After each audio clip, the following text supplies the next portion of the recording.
तो प्यारे विद्यार्थियों नमस्कार, स्वागत है आप सबका एक और नए वीडियो में। आज हम यहाँ पर त्रैमासिक परीक्षा 2024-25 कक्षा 11वीं अर्थशास्त्र विषय के पूरे क्वेश्चन पेपर को और इसके सॉल्यूशन को देखने वाले हैं। तो यहाँ से आप सब लोग इस वीडियो को पूरा देखकर जाइएगा, जिससे कि आपको त्रैमासिक परीक्षा 2024-25 कक्षा 11वीं अर्थशास्त्र विषय का पूरा क्वेश्चन पेपर और इसका सॉल्यूशन समझ में आ सके। तो देखिएगा, आपके पेपर के लिए पूर्णांक आपका 80 अंकों का होने वाला है और समय आपके पेपर के लिए 3 घंटे का दिया जाएगा। यहाँ से आप सब लोग इसको देख लें और पूरा का पूरा अच्छी प्रकार से समझ भी लें। तो चलो जल्दी से हम आगे बढ़ते हैं, समझते हैं कि आपकी त्रैमासिक परीक्षा कक्षा 11वीं का अर्थशास्त्र विषय का क्वेश्चन पेपर किस प्रकार का परीक्षा में पूछा जाएगा। तो देखिएगा, ये यहाँ पर आपको निर्देश दिए गए हैं, आप सभी लोग यहाँ से निर्देशों को अच्छी प्रकार से पढ़ लेना और समझ लेना। अब इसके बाद में चलो हम आगे बढ़ते हैं, समझते हैं कि आपका कक्षा 11वीं का अर्थशास्त्र विषय का पूरा क्वेश्चन पेपर किस प्रकार का परीक्षाओं में आपसे पूछा जा रहा है। तो देखिएगा प्यारे विद्यार्थियों, ये रहा आपका पूरा पेपर। अब चलो जल्दी से हम आगे बढ़ते हैं और इस क्वेश्चन पेपर का सॉल्यूशन देखते हैं।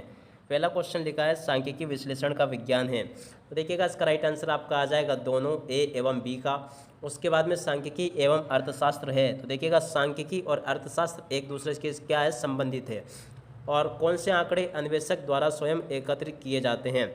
तीसरे नंबर का जो क्वेश्चन लिखा है, इसमें आपको लिख देना प्राथमिक समंक, इसका राइट आंसर आ जाएगा। उसके बाद में एक चर के औसत मूल्य को कहा जाता है। चौथे नंबर का क्वेश्चन, तो देखिएगा एक चर के औसत मूल्य को क्या कहा जाता है। तो देखिएगा, इसका राइट आंसर आ जाएगा माध्य, इसको कहा जाता है। अगला क्वेश्चन भारतीय अर्थव्यवस्था है। तो देखिएगा, भारतीय अर्थव्यवस्था किसी अर्थव्यवस्था है, आपको बताना है। तो देखिएगा, यहाँ से आप सब लोग देख ले, भारतीय अर्थव्यवस्था एक मिश्रित अर्थव्यवस्था है, इसका राइट आंसर ये आ जाएगा। यहाँ से आप सब लोग इसको देख लें। अगला क्वेश्चन पढ़ते हैं, क्या लिखा है, दंड आरेख है। तो देखिएगा, दंड आरेख क्या है। तो देखो, इसका राइट आंसर आपका आ जाएगा, ये एक विमीय आरेख है। दंड आरेख कैसा आरेख है, एक विमीय आरेख है, इसका राइट आंसर ये आएगा। यहाँ से आप सब लोग पढ़ लें, दंड आरेख एक विमीय आरेख है। उसके बाद में चलो आगे बढ़ते हैं, अगले क्वेश्चन को देखते हैं, प्रश्न नंबर 2 को, जिसमें कि आपसे सत्य असत्य पूछे जाएंगे।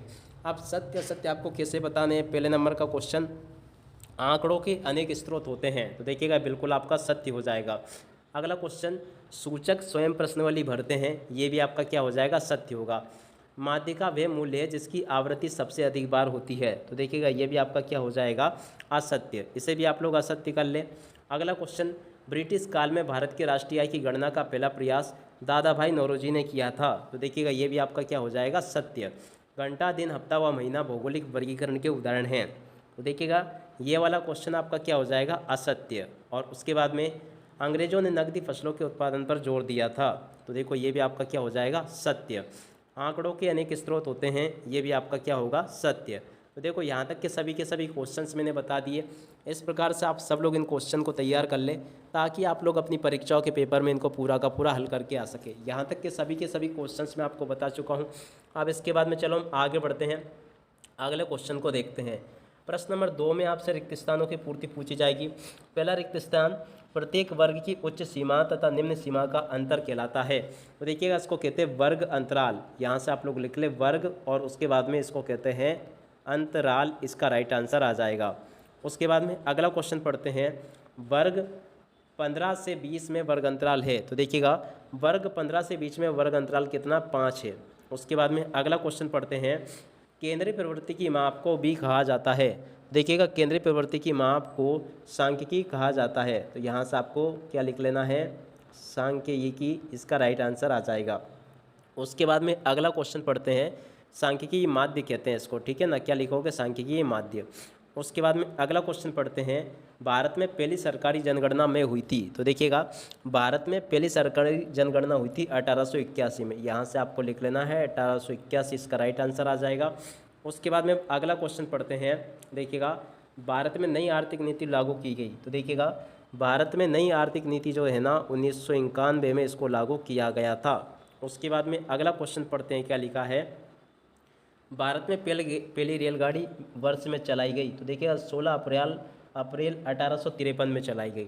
कब चलाई गई, 16, और उसके बाद में अप्रैल, और उसके बाद में 1853, यहाँ से लिख ले 16 अप्रैल 1853। और इसके बाद में चलो हम आगे बढ़ते हैं, अगला क्वेश्चन। तो देखो, ये वाला क्वेश्चन, अंग्रेजी शासन के दौरान भारत में परंपरागत हस्तकला उद्योग का हुआ। देखिएगा, क्या हुआ, पतन। यहाँ से आपको पतन लिख देना है, पतन हुआ। उसके बाद में चलो हम आगे बढ़ते हैं, प्रश्न नंबर 4 को देखते हैं। निम्नलिखित प्रश्नों के एक शब्द या फिर एक वाक्य में उत्तर लिखिए। पहला क्वेश्चन, विश्व व्यापार संगठन की स्थापना कब हुई? तो देखो 1 जनवरी 1995। क्या लिखोगे? 1 जनवरी और 1995 इसका राइट आंसर आ जाएगा। उसके बाद में अगला क्वेश्चन पढ़ते हैं, एलपीजी का अर्थ है। तो देखिएगा एलपीजी का अर्थ है, यहाँ से आप लोग लिख लें, देखिएगा इसमें इसका राइट आंसर आपका आ जाएगा एलपीजी जो है ना, लिक्विड पेट्रोलियम गैस। मत लिख देना तुम लोग यहाँ पर। देखो इसका मतलब होता है यहाँ पर एलपीजी का, देखो यहाँ से आप लोग लिख लेना, ये होता है लिबरलाइजेशन, लिबराइजेशन, ठीक है ना, लिबराइजेशन। और उसके बाद में आगे आपको लिखना है प्राइवेटाइजेशन,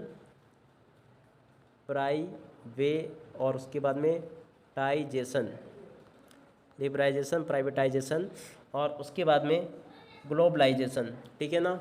2 तो ये लिख लेना और उसके बाद में एक और लिख कर बताता हूँ आपको, तो एक हो जाएगा ग्लोबलाइजेशन, ठीक है ना। तो यहाँ से आप लोग इस प्रकार से लिख लें, ये एलपीजी का अर्थ होता है। उसके बाद में अगला क्वेश्चन पढ़ते हैं, भारत में टाटा आयरन स्टील कंपनी की स्थापना कब हुई? तो देखिएगा इसकी स्थापना हुई थी 26 अगस्त 1907 को। तो यहाँ से लिख ले 26 और उसके बाद में अगस्त और 1907 इसका राइट आंसर आ जाएगा ये वाला। उसके बाद में अगला क्वेश्चन पढ़ते हैं, निर्देशांक ज्ञात करने का सूत्र है। तो देखिएगा निर्देशांक ज्ञात करने का सूत्र क्या होगा, यहाँ से आपको बताना है। तो देखिएगा यहाँ से आप सब लोग लिख लें, ये फिशर का निर्देशांक ज्ञात करने का सूत्र है P और उसके बाद में देखिएगा अंडर द रूट, और उसके बाद में यहाँ पर आपका आ जाएगा सिग्मा P1 और उसके बाद में Q0 बटे और उसके बाद में सिग्मा P0 और Q0 और इनटू यहाँ पर आपको लिख देना है सिग्मा और उसके बाद में P1 और Q1 और बटे में आपका आ जाएगा यहाँ पर sigma P0 Q1, sigma P0 और Q1 और गुणा में यहाँ पर आपको लिख देना है 100, ठीक है ना। गुणा में यहाँ पर आपको 100 लिख देना, इस प्रकार से 100 लिख लेना यहाँ पे, ठीक है। तो ये इसका राइट आंसर होगा। उसके बाद में चलो हम आगे बढ़ते हैं, अगले क्वेश्चन के आंसर को देखते हैं। तो देखिएगा अगला क्वेश्चन है, आंकड़े कितने प्रकार के होते हैं? तो देखिएगा आंकड़े जो होते हैं ना 2 प्रकार के होती है, प्राथमिक आंकड़े और द्वितीयक आंकड़े। अगला क्वेश्चन पढ़ते हैं क्या लिखा है। देखिएगा यहाँ तक के क्वेश्चन तो मैंने बता ही दिया आपको। चर क्या है? देखिएगा चर क्या है ये आपको बताना है। देखो किसी तथ्य की वे विशेषता या प्रक्रिया जिससे संख्याओं में मापा जा सके उसे चर कहलाता है। उसके बाद में देखो अब यहाँ से आप सब लोग जोड़ी को मिलान कर लें। जोड़ी मिलान कैसे करने? प्रधानमंत्री, तो देखो प्रधानमंत्री की जोड़ी मिल जाएगी योजना आयोग का अध्यक्ष से। सकल घरेलू उत्पाद की जोड़ी का मिलान आप लोग इससे कर लें। कोटा की जोड़ी का मिलान आपको कर लेना है आयात की जा सकने वाली मात्रा से। भूमि सुधार की जोड़ी का मिलान आपको कर लेना ई नंबर से, कृषि सुधार से। उच्च उत्पादकता वाले बीज, तो देखो इसकी जोड़ी का मिलान आपको कर लेना है अधिक उपज देने वाले बीज से। सहायकी की जोड़ी का मिलान हो जाएगा आपका उत्पादन कार्यों के लिए सरकार द्वारा दी जाने वाली मौद्रिक सहायता। तो यहाँ तक के सभी क्वेश्चंस मैंने बता दिया आपको। और उसके बाद में देखो आपके पेपर में इस प्रकार के क्वेश्चंस आएंगे, तो आप सब लोग यहाँ से इनको देख लें। टोटली यहाँ तक के सभी क्वेश्चंस मैंने आपको बता दिए हैं। आगे क्वेश्चन लिखे हैं प्रश्न नंबर 10, 12, 13, ये सभी के सभी क्वेश्चंस आप लोग देख लें और पूरा का पूरा समझ लें। यहाँ तक के सभी क्वेश्चंस मैंने बता दिए। उम्मीद करता हूँ कि सभी क्वेश्चंस आप लोगों ने अच्छी प्रकार से इनको समझ भी लिए होंगे। अब इसी के साथ में इस वीडियो को यहीं पर पूरा करते हैं। नमस्कार, जय हिंद, जय भारत।